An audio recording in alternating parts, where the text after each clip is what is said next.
Ho, ho, ho, gamers! Today we're going to review Santa's Workshop. Let's check it out.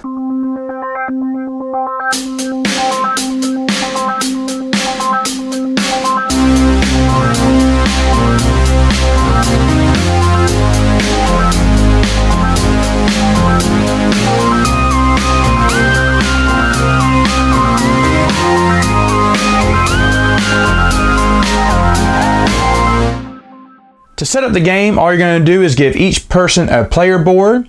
It's up to 5 players, each with different elves. You assign those elves in their little categories. Each meeple is different. I'll explain why in a moment. You're also going to set out all of Santa's letters for children and put out 6 toys here. Put all these cookies in these stables for the reindeer and all the little rewards that go with them. Place any starting markers here, right here on the 0 number track. And then, of course, place your little Santa meeple right here on December 16th, which is where the game starts. Now, this is a very simple worker placement game that has you playing as Santa's elves, making toys for Jolly St. Nick until Christmas comes along. And so what you're going to be doing in turn order is you're going to be taking one of your 4 elves here and placing them around the board and executing certain actions. So, for instance, if I was to place one of my elves over here, then that is a coal mine. I will get 4 coal from that coal mine, and I can place them right here on my board. Now, each player starts off with different amounts of coal depending on what turn they are. For instance, first player gets 2 coal, and then every player thereafter gets 1 more coal on top of that. So player 2 would get 3 coal, player 3 would get 4 coal, and so on and so forth. But anyway, that's where you can get coal. You need coal to buy things to build toys with, and I'll explain that in a minute. Now, another action you can do is, of course, get toys. And as you see, there are 2 spots here where you can get toys. The first spot here will let you take any of the 3 toys available here, and the second spot here will let you clear the board, replace out 6 more toys, and get 2 from them. Now, with these toys, these are just little letters that kids wrote from Santa. I love that. And then, of course, they want different things. And here's some of the things that they want. They want things like books. What kid wants books? Actually, I would want books. Soccer balls or a doll carriage. Now, as you see, these things have different little emblems on them, and that means that they're going after certain types of items that you need to get from the workshop to build these toys. And let me explain how you get those things. So there are various little places. You can get wood here, fabric here, and metal here. And these are some of the workstations you can put. There are 2 workstations in each one of these offices. Once they are filled, no one else may go in there. And depending on how much coal you spend depends on how many of those items you get. So for instance, if you were to spend 1 coal in any of these 3, you would get either 2 wood, 2 fabric, or 2 metal. If you were to spend 3 coal in any of these places, like over here, you would get 3 wood, 3 fabric, or 3 metal. Now down here is the plastic room, and you don't need to pay coal. You can just go down here and get 7 plastic. Now, why would you want plastic? Well, if you remember, I showed you the doll carriage earlier. You see it kind of had half and half here, so we could get 3 fabric and 3 metal and have a really nice doll carriage. Of course, since they're in half, that means you could replace any of these parts with plastic if you just need to, fix a toy in time. But for each plastic cube you use, you're going to lower the value of the toy down. So building this with quality parts is 19. Building this the US way with all plastic, your thing would only be worth 8. Okay, so it kind of gives you an idea of what the value would be depending on the quality of your parts. And you may want to get plastic parts to make it cheaper, to make it faster, just to score the points in the game, because you will be using plastic in this game. Now, that's how you get the various resources to build the toys. Though once you build the toys, you're not done yet. If you look at this book, let's say I did have the 3 wood. Well, now I have to assemble the books, and this has 2 assemble tokens, and they each have certain assembly ones. Here's a slingshot, only has 1. Here is a bike, and it is very hard to assemble. It takes 5 assembles, but of course it's worth 42 points if you can complete it. And what assemble tokens are, they're right over here is where the assembly room is. And you would just, again, place one of your elves in one of these spots here. And of course, you see some of these spots say 3+. So for 3 or 4 players, you would have this spot open. And for 5 players, you'd have this spot open too. And they have little things in the game, little pieces that you can use that will block out those areas to show that they are not available. But anyway, if you were to stay in any one of these places, you could get 2 if you went here, 1 and 1 here. And of course, you need to fully assemble the entire toy once you have all the pieces. You cannot start assembling something if you don't have all the material. So once you have all the material, then you may assemble the toy. That's another thing I forgot to mention. You can only grab enough material as you need to build the toy. You may not stock up on fabric, wood, and metal. So if I was grabbing, 3 wood, but I only needed 2, I could only get 2 of those wood. The other one I would just discard. Now, once the toy is assembled, then you can score it. It'll be worth X amount, unless it has those plastic parts there. Then you'd adjust it there. You'd score it on the little cookie chart here, which is basically victory points. And this board is huge. I don't know if you can see that, but it's a really big board. And then once you assemble it, then you put the assembled gift right over here. And that's for later in the game. Now, other options you can do in the game is you can train your elves to be better. And this is why each elf, and as you see, each one of these meeples looks different.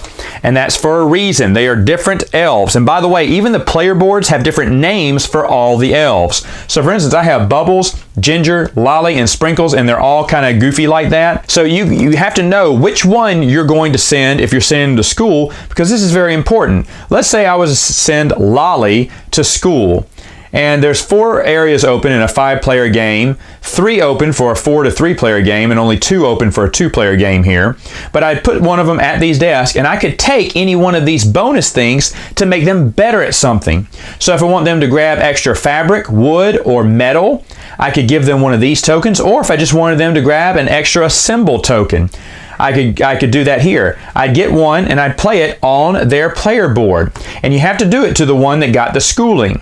Now, the only rule about this is you cannot have the same 2 educations on one elf. So for instance, the next round when this gets replenished, I could not send Lolly out there to get another assemble token. He could be skilled in something else. Each elf can be skilled in 2 traits, 2 of the 4 traits here. So you basically want to mix and match to make your elves more powerful. And then that makes these elves a lot more important. Like him, I definitely want to bring him to assembly because he's good at assembly. He can get more assemble tokens.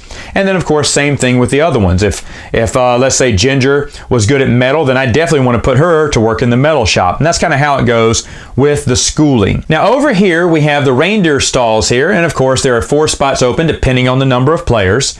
And what you would do is you take one of your elves, you could place them in the Reindeer Stall, and then they could choose from any of these reindeer and get one of the cookies that are on their stall. Cookies count as victory points, and then get the little extra bonus that goes with it.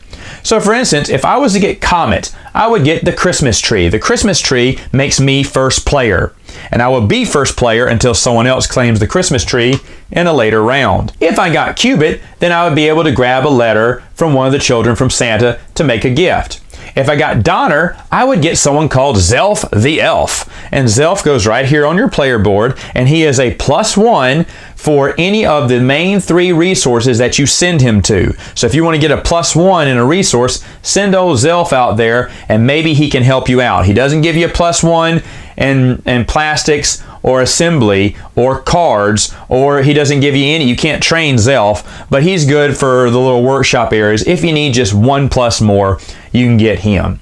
Also, there's Blitzen. He will give you an assembly token. Of course, you can only get this token if you have a completed toy, meaning if you have all the resources for it and you need the assembly tokens. You just can't keep this if you don't have any toys that don't have all their material on there. Then you have Dasher, Dancer, Prancer, and Vixen, and each one of them come with a resource like fabric, wood, metal, or 2 coal.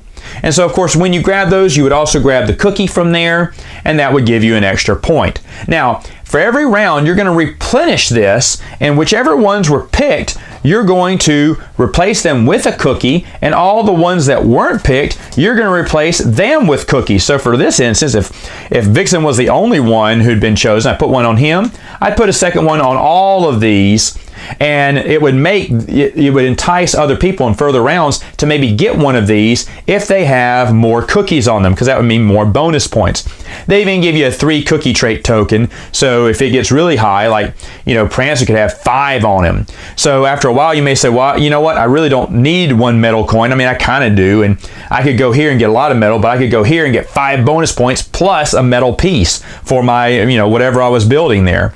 So it entices you to eventually get some of the unpicked ones as the game goes on. So if you look at our player board here, let me just show you a few things. It says gifts in progress, max 5. You can have a maximum of 5 gifts you're working on. You cannot have more than that. If you go here to grab maybe 3 and you already have 3, you can only grab a maximum of 2. Here, if you get 2 metal and place them here, you'll sharpen your tools and be able to mine more coal from the coal mines, at least plus 2 coal. So instead of 4, you'll get 6 coal. If you put 2 here, 2 fabric cubes here, you will build a nice harness, which means nothing in the game, but it gives you 4 bonus points.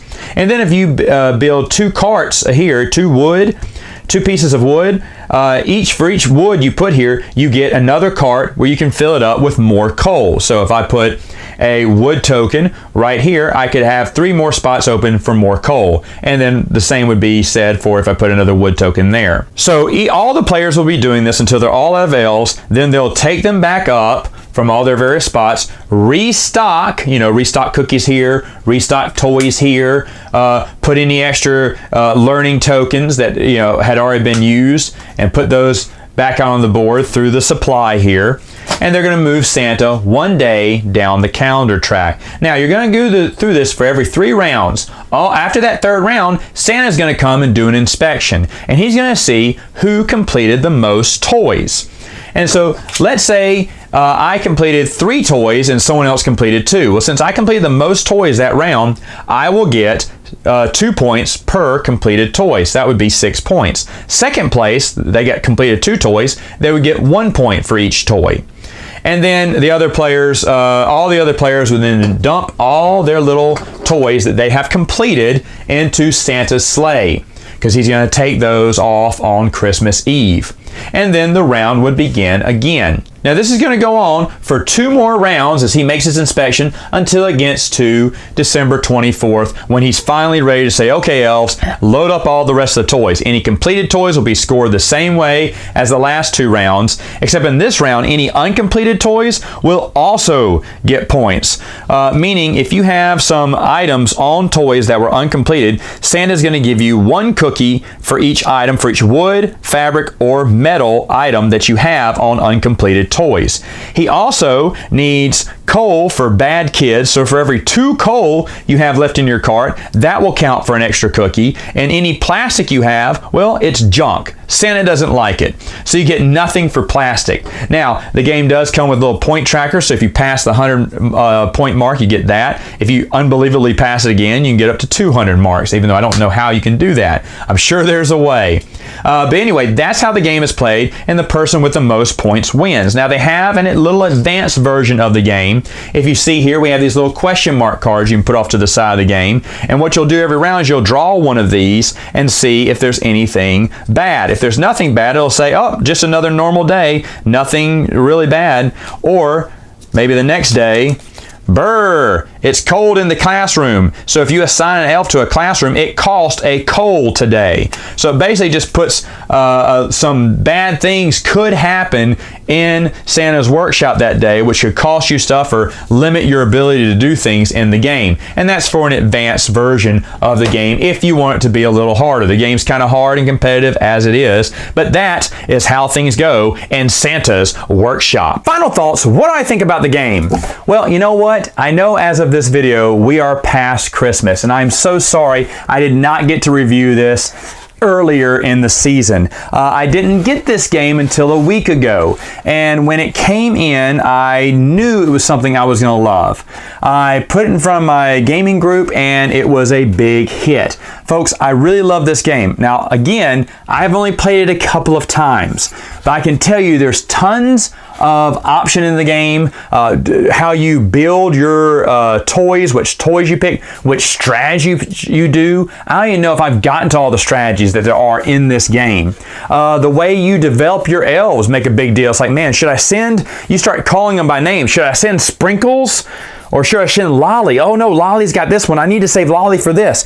They become actual real people, not just regular worker meeples that you can just put anywhere. These are real qualified people with different skills on them. I love that. I love that. The theme is there. I love the look of the board. I love the look of the cards that look like little postcards of Santa. That is awesome. I love the reindeer option where you get to pick some things. Some things you're like, yeah, I don't even want that medal, but I do want the 9 points that have accumulated on it because no one's gotten into the game. That would give me a great boost at the end of the game. And then of course you can get locked out of something. I had completed toys that completed material that needed assembly in one round. Everyone went to assembly at the same time. So you really have to stagger and figure out what the best gameplay option is. Like I said, I haven't explored it enough, but I wanted to review it right now because it's not too far past the season. And of course, Christmas is only going to be here in another 300 and something days, right? So should you get this? Yes, if you love Christmas and you want a board game that other people can enjoy, I want to say this may be a gateway game to some people. I think you could convince some of your family to play this. It's not that hard. And don't play with the extra advanced deck of cards. That would just frustrate people. But for worker placement, this is actually really good. Now, of course, the only thing it has going against it is its theme, right? As very unique as it is. This is my favorite Christmas game, by the way. There's no other ones that I care about. But this one can probably only be played around the holidays. I doubt someone in July is going to want to play this. I mean, I might. But anyway, I really think this is a great game. I'm so happy there's another game I found from Rio Grande that I love because, like I said, I love the company, but a lot of their games I'm just not a fan of. But yeah, Santa's Workshop, definitely worth your time. All right, gamers, that's all the time I have for now. Until next time, game on!